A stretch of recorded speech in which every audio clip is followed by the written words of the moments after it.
Boa tarde a todos. Eu estou aqui muito honrada de estar nesse momento aqui ao lado de mulheres tão inspiradoras. Eu queria falar um pouquinho, né, de cada uma delas. Eu estou do lado aqui da Carmen Zanotto, a prefeita de Lages, que é a primeira mulher a ocupar o cargo em 247 anos de história do município. Ela que é formada em enfermagem, obstetrícia, saúde pública, com especialização em políticas para a primeira infância pela Universidade de Harvard, atuou como secretária municipal e estadual de saúde e foi deputada federal em 2011. Sua trajetória é marcada pelo compromisso com a saúde pública e representatividade feminina na política.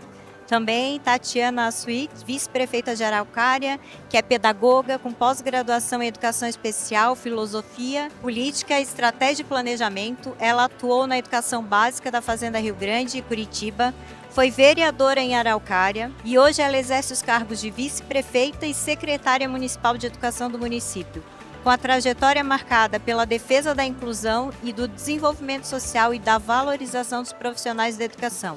Tatiana conduz sua gestão com foco em resultados, participação democrática e políticas públicas de qualidade. Rosângela Virmon, que ela é a vice-prefeita de Guarapuava, ela é secretária municipal de Turismo e Eventos, advogada, especialista em Direito Constitucional. Ela também é formada em Administração e Teologia, já foi vereadora, secretária de Assistência e Desenvolvimento Social, chefiou o núcleo regional da SEDEF, apoiando 25 municípios. Sua trajetória une experiência jurídica, administrativa, social, com forte liderança comunitária e dedicação ao desenvolvimento de Guarapuava. Eu, Débora Pamplona, sou gerente comercial da Beta Sistemas, sou formada em Ciência da Computação, pós-graduada em Administração Estratégica e atuo há mais de 12 anos na área pública. E eu gostaria nesse momento de convidar, as nossas convidadas aqui a compartilhar um pouco da sua trajetória na vida pública. Bom, boa tarde. Eu quero primeiro agradecer o convite da Beta, agradecer este momento por estar aqui com duas colegas, vice-prefeitas, mulheres que têm experiência na gestão, foram vereadoras e estão como vice-prefeitas e têm um papel importante na educação e no turismo, que é um dos nossos grandes desafios no município de Lages. Bom, eu sou enfermeira de formação e minha caminhada sempre foi nos serviços de saúde e cuidar da vida das pessoas.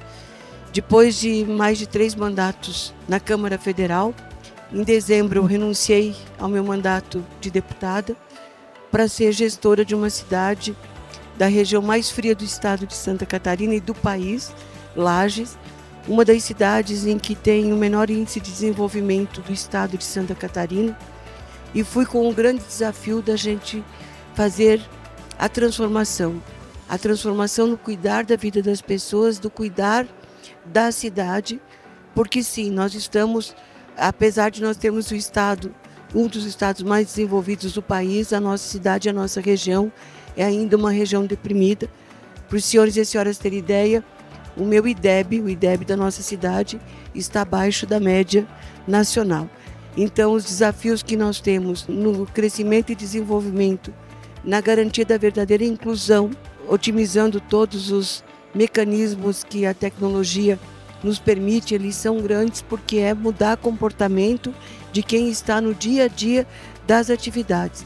Fazer com que as pessoas compreendam, os colaboradores como um todo, que não dá para a gente continuar repetindo aquilo que a gente sempre fez, porque sempre foi feito assim, porque o sempre fazer daquele jeito não está fazendo com que a gente tenha realmente a mudança e o crescimento e desenvolvimento que nós precisamos. Então, é um prazer estar aqui.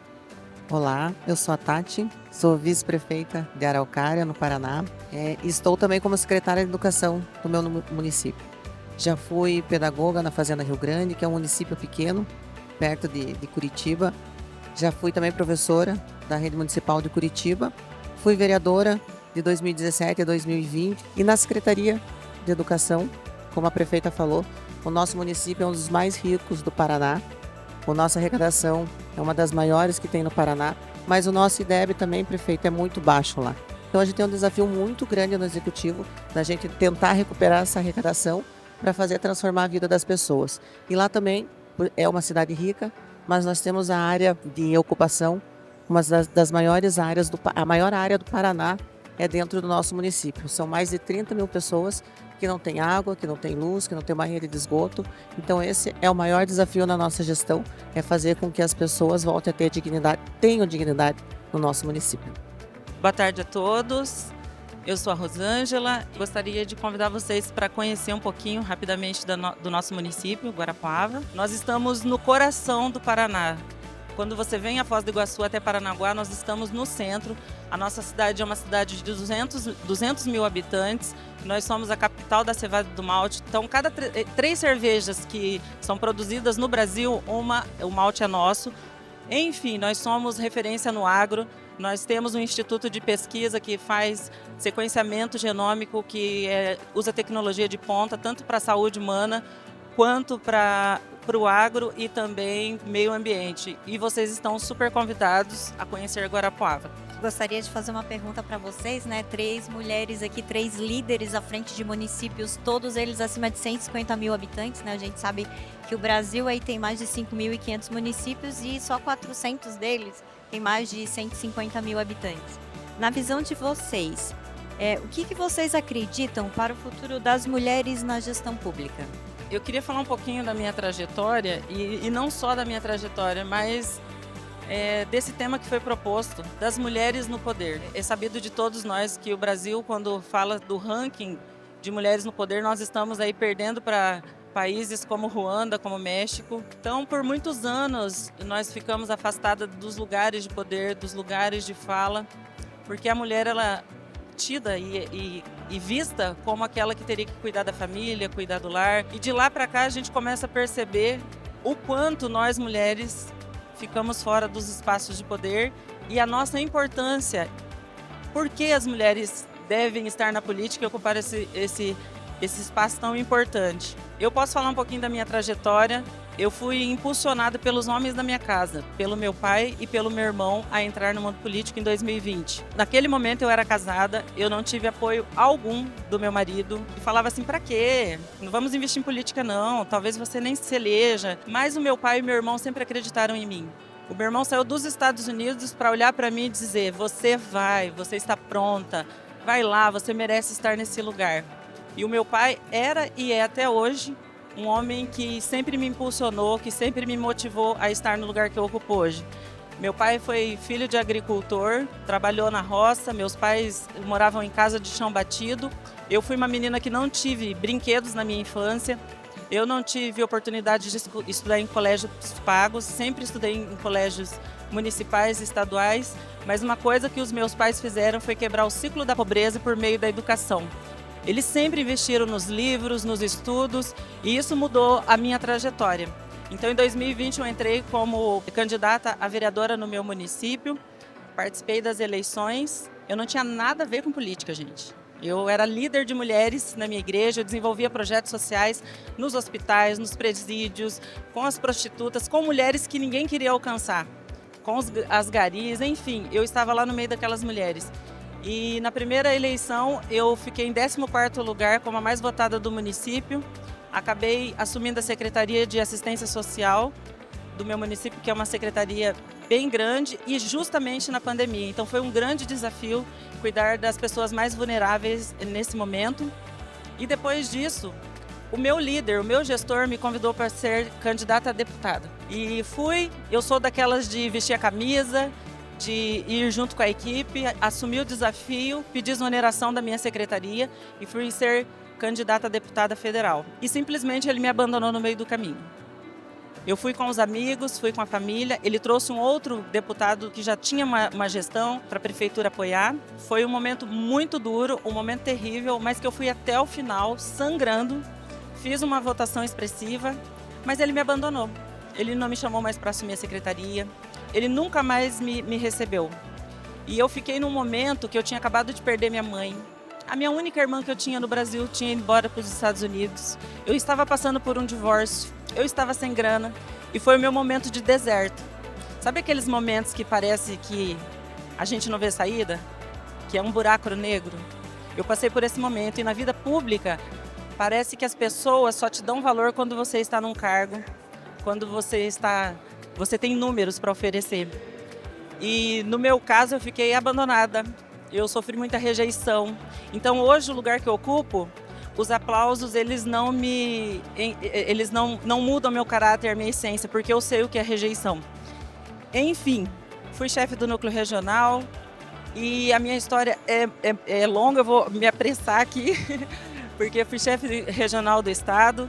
Às vezes a gente pensa, né, que o momento de dor, né, é ruim, mas para mim o que foi feito me impulsionou a viver algo grande. Ele não ter me chamado para a secretaria, ter me tirado da bolha, me lançou para o governo do estado. Eu assumi um cargo do governo do estado, fui conhecer os secretários estaduais, o governador Ratinho Júnior, governador do estado do Paraná. E quando eu estava saindo do núcleo regional para ser candidata a vereadora do meu município, eu assumi uma cadeira, a cadeira de vereadora, porque uns dos vereadores foram cassados. E quando eu entrei na Câmara de Vereadores, o nosso governador falou: eu preciso de candidatos meus, a prefeito e vice-prefeito em Guarapuava. E ele convidou o prefeito atual, que era do agro, que não tem nada a ver com política, e falou: eu preciso de uma mulher que seja do meu partido político, e lá vai a Rosângela, lá vai eu para mais um desafio. Eu tinha uma cadeira praticamente certa no meu município, e entrei com um cara que nas pesquisas estava com 0,8. E, para resumir a história, eu voltei e ganhei as eleições do cara que tinha me jogado fora. Então, assim, nós, de últimos nas pesquisas, ganhamos as eleições do cara que estava em primeiro lugar, que era um deputado, o gestor ficou em terceiro lugar e o outro candidato em segundo. Então, assim, não desista, as mulheres que estão aqui, não desista. Tem os momentos de deserto, tem os momentos terríveis, mas nós somos capazes. A gente começa a perceber o quanto nós mulheres ficamos afastadas dos lugares de poder. E quando nós mulheres estamos juntas, o que muda na política quando nós estamos juntas? A política não é só quantitativa, mas ela é qualitativa. No nosso estado, foi preciso que uma deputada se elegesse cadeirante para que percebessem que os aparelhos de mamografia não tinham condições para as mulheres cadeirantes, para alcançar o seio da mulher para fazer mamografia. Foi preciso que uma mulher fizesse uma eleição, entrasse numa campanha para que nós mulheres com deficiência ou as mulheres com deficiência fossem ouvidas e fossem percebidas. Então a minha fala aqui existem muitos desafios. A mulher, quando ela entra na campanha política, ela precisa de uma rede de apoio. Ela não só bate a porta de casa como os homens e sai pedir os votos. Não, a mulher precisa pensar o que tem dentro da geladeira, o que os filhos têm que fazer. Eu, às vezes, estou em reuniões importantes com o prefeito e tenho que ficar respondendo os meus filhos. Já fez a lição? Quem vai te buscar? Enfim, nós temos tantas preocupações e são muitos desafios para a mulher estar. A questão familiar, a questão da violência. Eu ouvi de pessoas que eu conhecia. O que a Rosângela vai se meter em política? Ela não precisa disso. Não é que nós precisamos. Nós temos que estar nesse espaço de poder. E para mim, é muito mais do que um espaço de poder. Para mim, é propósito de vida. Eu quero deixar um legado para a população da minha cidade. Eu quero, com a minha vida, me doar e mudar a vida das pessoas, com a minha voz e com a mulher que eu sou. Não só por estar fazendo ali por uma pauta ideológica, 50% mulher, 50% homem, não. É porque nós somos capazes, sim, de ocupar espaços de poder e nós somos combativas, nós somos líderes, nós somos sensíveis e nós temos muito que oferecer, tanto no nosso município, no nosso estado e no nosso país. Desculpa, gente, falei demais. Mas tem muita coisa boa para falar. No nosso município, só finalizando, nós temos uma Secretaria de Políticas Públicas para as Mulheres que dos 5.570 municípios do Brasil, Guarapuava estava na vergonhosa posição de 373 em violência, gente. Veja, são 5.000 e poucos municípios, nós estávamos em 300 e pouco. Só no ano nós tínhamos perdido 28 mulheres no feminicídio. E nós conseguimos, com tecnologia, com inovação, com uma rede de cuidado, mudar esse número para praticamente 0 ou 1 feminicídio ao ano. Gente, desculpa, falei demais. Obrigada, estou à disposição de todos. Obrigada, Débora. Obrigada.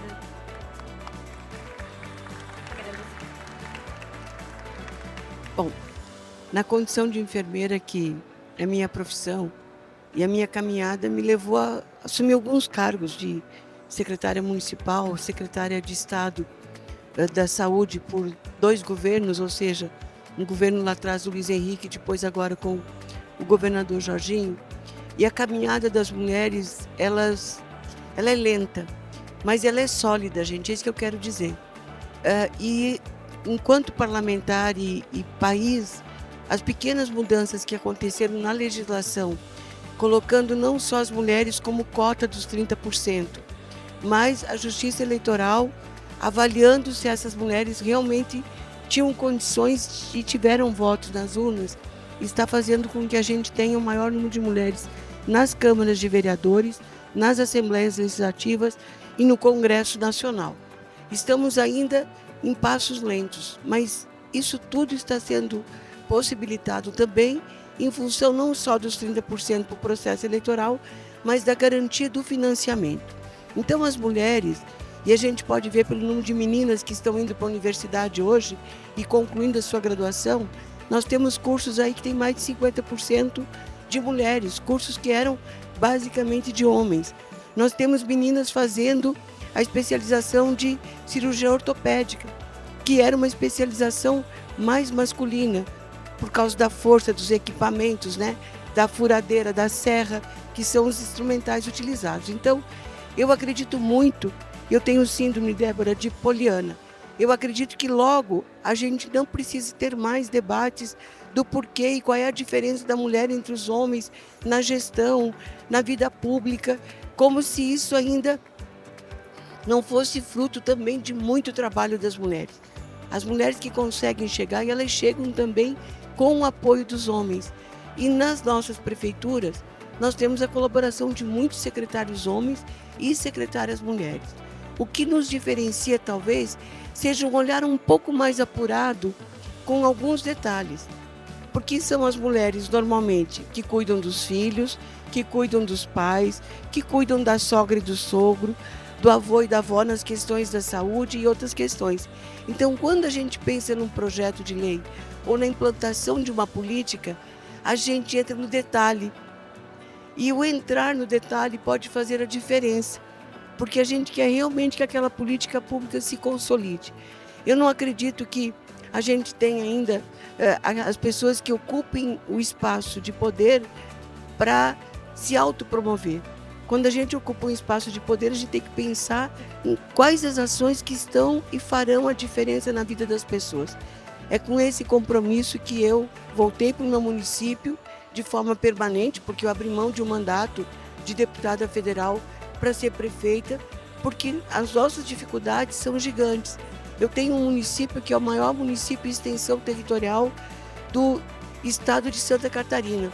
Um município que a gente não sabe ainda hoje se a nossa motoniveladora, que está lá fazendo uma recuperação de uma estrada de interior, que eu tenho 2.600 quilômetros de estrada do interior não pavimentadas, ou seja, de chão batido, e 800 quilômetros da cidade. Então, a gente precisa olhar para todos os ângulos do município. E o controle e o uso da tecnologia e olhar com detalhes também para cuidado com o erário público, porque se eu tenho um contrato de hora-máquina e essa hora-máquina só fica com a chave ligada, ao invés de ficar rodando e fazendo a pavimentação, e eu não tenho condições de ter um fiscal em cada canto, eu não tenho resultado. Então, eu acredito sim que as mulheres devem ocupar todos os espaços. Acredito que os espaços estão se ampliando em função, e algumas pessoas não gostam disso, mas lamentavelmente ainda as cotas, elas se fazem necessárias para a gente reduzir esse conjunto de desigualdades, porque nós normalmente apoiávamos os homens no processo eleitoral. Nós íamos para ajudar. E agora não, a gente está se colocando à disposição para fazer a diferença na função mesmo que antes era mais masculina. Mas também sem o coletivo de homens, nós não vamos fazer a diferença. Nós precisamos sim ter harmonia de propósitos quando se está à frente da gestão. Então, esse evento e essa oportunidade que a gente tem de dizer, não é porque a gente é mulher que a gente só vai cuidar da educação e da saúde, gente. A gente tem que cuidar da infraestrutura. Se a gente não tinha muita ligação com tecnologia da informação, tem que correr atrás da tecnologia da informação. A gente tem que cuidar do orçamento, porque sem o orçamento a gente não faz gestão. A gente tem que cuidar dos processos licitatórios e das demandas que o Ministério Público tem gerado ao conjunto dos municípios. Se nós temos aqui mais prefeitos, vice-prefeitos, mais prefeitas na plenária, vocês sabem do que eu estou dizendo, os secretários municipais sabem. Tudo se transforma em notícia de fato. Alguém falou alguma coisa, pode esperar. 2 dias depois, 3, você tem um pedido de informação. Então, ser gestor é isso, é você ter um olhar amplo, ter clareza do que você quer para o seu município, buscar experiências exitosas. Isso não é feio, gente. Tem gente que já está muito na frente da gente e a gente precisa buscar para facilitar o processo e ganhar tempo, porque diferente de uma grande empresa, o nosso mandato é de 4 anos. A gente até pode ter sucesso e ficar mais 4, mas qual é a grande empresa de sucesso se ela não tem um histórico de caminhada? Então, procurar fazer com que os planos de governo do processo eleitoral se transformem em política de Estado, que é muito diferente do que política pública. Eu digo isso porque a gente tem uma disputa com o Paraná. Eu era enfermeira supervisora noturna e só vou contar esse fato para concluir. E eu não conseguia fazer captação de órgãos. A família manifestava o interesse, a gente passava a noite toda buscando a retaguarda para poder fazer a captação daquele órgão disponibilizado pela família, e chegava às 7 horas da manhã, a gente tinha que sentar com a família e agradecer. Tive a oportunidade de ir para a Secretaria de Estado da Saúde e transformarmos o SC Transplante na maior política pública de Estado. Em 20 anos, 18 anos, Santa Catarina é campeão na captação de órgãos. E quando a gente perde para o Paraná por 1 ou 2 órgãos. O que significa isso? Quantas vidas, quantos homens, quantos jovens, quantas senhoras e quantos idosos deixaram de estar numa máquina de hemodiálise porque conseguiram fazer e receber um rim. Então, eu acho que é isso que nós precisamos. Nós, gestores, homens e mulheres, precisamos, sempre que possível, e buscar cada vez mais transformar aquele nosso programa numa coisa consistente e crescente, como uma grande empresa. Esquecendo as brigas de ter que trocar o nome do programa, ter que trocar a cor da porta, porque era do partido A ou do partido B. Eu não consigo trabalhar com terra arrasada. Eu não fiz uma denúncia ao governo anterior. Isso cabe ao Ministério Público, ao Judiciário. E eu peguei uma cidade que, lamentavelmente, nos últimos anos, os prefeitos foram afastados literalmente, cerceados da liberdade. Então, meu desafio é ainda maior, mas cabe ao Judiciário e aos órgãos de controle externo fazer esse papel. Se eu ficar cuidando e falando de terra arrasada, eu não consigo levar a cidade para frente, e nós já estamos aí com 9 meses de governo. Então tem que olhar para frente, acreditar que é possível e fazer muita gestão. E para a gente fazer gestão, a gente precisa de dados, ter clareza do que nós estamos falando e ter clareza do que nós precisamos fazer. Obrigada. Eu acredito que nós, mulheres, a gente já avançou, já teve um longo caminho aí de conquistas na política, mas a gente ainda tem um longo caminho a percorrer. Eu, ao contrário da minha colega aqui, o meu ex-marido que me incentivou a entrar na política, lá em 2016, quando eu saí candidata. E eu já tinha 2 filhos, e no meio da caminhada também acabei me separando, mas ele foi o meu incentivador. E eu, desde a minha época de faculdade, sempre fui ligada à política, fiz filosofia como pós-graduação, fiz uma pós-graduação na Escola Superior de Guerra, que nós temos lá no Paraná. Então eu sempre fui voltada a essa área de política, de poder ajudar as pessoas. E eu, com apenas 7 anos, morando lá em Araucária tem 160 mil habitantes, eu fui a 5ª vereadora mais votada da cidade. E eu sempre tive um pouco de dificuldade de estar lá como mulher naquele mandato, pelo prefeito, que era muito bem visto, e por meus colegas vereadores, que todos defendiam o prefeito. E eles falavam que eu era muito demagoga, que me chamavam de louca, de maluca. Nós mulheres temos um pouco desse problema dos homens, né? E algumas mulheres também, porque no nosso país nós temos cerca de 70% das pessoas são machistas, entre homens e mulheres. Às vezes as mulheres não entram por disputa por outra mulher mesmo. Então isso que a gente tem que começar a mudar na cabeça das pessoas, tanto dos homens quanto das mulheres, que todos nós somos iguais. Como a prefeita falou, nós homens e mulheres, nós se complementamos, né? Nós temos os mesmos desafios, nós temos as mesmas tarefas. Claro que historicamente para nós mulheres é muito mais forte isso, como cuidar da casa, cuidar dos filhos, que a gente tem que se preocupar com lição, mas a gente tem essa força interior, nós mulheres, e a gente consegue conciliar esse trabalho doméstico, esse trabalho de mãe, junto com o executivo ali, que a gente consegue transformar a vida das pessoas. Como a prefeita aqui falou, muitas políticas deveriam virar política de Estado. E nós lá somos uma gestão nova, mas o nosso princípio foi não mudar as coisas que estavam acontecendo boas no nosso município. Sendo que o antigo prefeito tinha mais de 90% de aprovação. Então quer dizer que ele fez uma boa gestão lá. E nós, enquanto gestores, a gente precisa entender isso. Deixar o ego para trás, né? Deixar os ciúmes, né? E deixar essas coisas pequenas, carência emocional e de poder, que as pessoas às vezes entram para querer só o poder pelo poder. E a gente entender que nós estamos para gerir a vida das pessoas. Porque a política, ela muda a vida das pessoas. Ela pode mudar para o bem ou ela pode mudar para o mal. E nós, enquanto gestores, a gente tem que ter isso claramente na nossa cabeça. E claramente quando a gente disputa uma eleição e quando a gente entra e assume um cargo. Então, a vida das pessoas não é brincadeira. A política não é brincadeira. A política, ela deve ser bem feita, sim. E eu acredito que a política pública, ela tem que ser feita de baixo para cima, para quem menos precisa, para quem mais precisa. E que essas políticas que virem, sim, políticas de Estado e que elas continuem. Se for para o bem, que elas continuem para o bem. E se não for, que aquele próximo que mude, mas que faça das pessoas uma vida melhor. Obrigada. Queria nesse momento agradecer a todas, né? Todas as mulheres maravilhosas. Se a gente ouvir um pouquinho da história de cada uma de vocês, né? Dizer que vocês têm uma trajetória, assim, a Carmen, que é do nosso estado, a gente já acompanhava bastante ela. Uma história fantástica, mulheres de fibra, de garra. Muito obrigada por esse momento, muito obrigada por você estar aqui compartilhando desse momento conosco. Obrigada.